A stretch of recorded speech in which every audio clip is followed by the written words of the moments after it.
Right, well, about evens over the 2 weeks. I think a couple of wins, a couple of losses last week. Tad disappointing, I've got to say. I know there's a couple of teams that have let me down. Bournemouth and Burnley certainly have not done me any favours. But and for that reason, I'm going to start with Man City Bournemouth, and I'm going to go for Man City to win that one. I'm trying to look for a little bit of value as well. Obviously, Man City strong favourites, with Bournemouth having a poor start to the season. I think just things started to waiting to bed down there. I spent a lot of money. Sometimes it doesn't always work that immediately you get a return. So they'll be fine, Bournemouth, I'm sure. But just one or two things that have got to settle down a little bit. So I'm going to go for Man City to win this game. Looking for a bit of value as well. A goal in both halves. I think this is a game where I don't think it's. I think they'll be at each other from the get-go. It'll be open. It'll be entertaining. I don't see a tactical affair here. So goal in both halves and Man City to win, which I think is quite attractive at even money.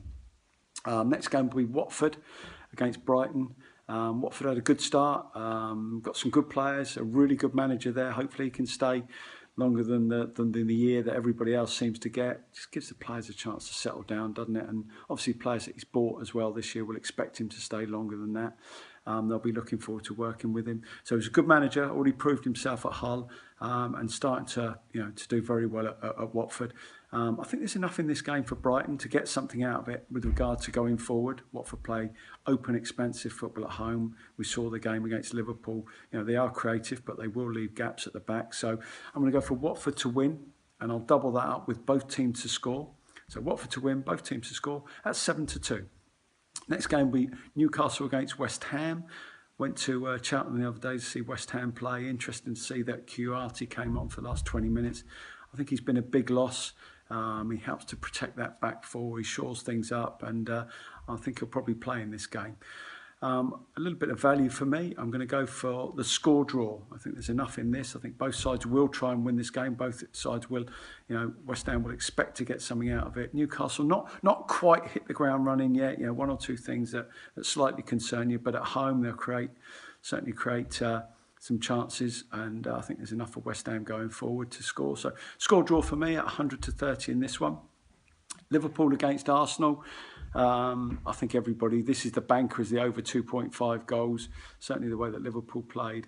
Arsenal had a week off, so they'll be fresh. So Liverpool at home, we know that they're going to, they'll get after the opposition.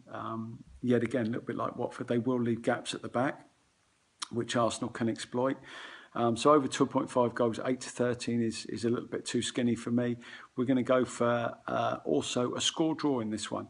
So over 2.5 goals, 8-13, and a score draw at 3-1, which is my value in this bet. Last but not least will be Tottenham against Burnley. Burnley, like Bournemouth, haven't really done me too many favours. They get a result at Chelsea, and then when I'm expecting them to get something at least from West Brom, they don't. So I'm going to go for Tottenham, who I thought played very well the other day. Yes, they lack a little bit of creativity out wide. The fullbacks, you're going to miss Rose, you're going to miss Walker. They were such an integral part of the side when they played. But there's enough in it. There's enough good players, and I think particularly in this game that they'll want to make sure they're nice and tight and they don't concede. And I think Tottenham to win 2-0 at 17-20. So you're bordering on even money. It's a half decent bet. And my final bet of the weekend will be a treble, and it'll be Oxford, Wigan and Swindon, all flying at home, all doing very well against sides who haven't started the season away from home particularly well. That's my treble at 13-2. So it's Oxford, Wigan, Swindon, all at home, treble at 13-2, which represents some sort of value.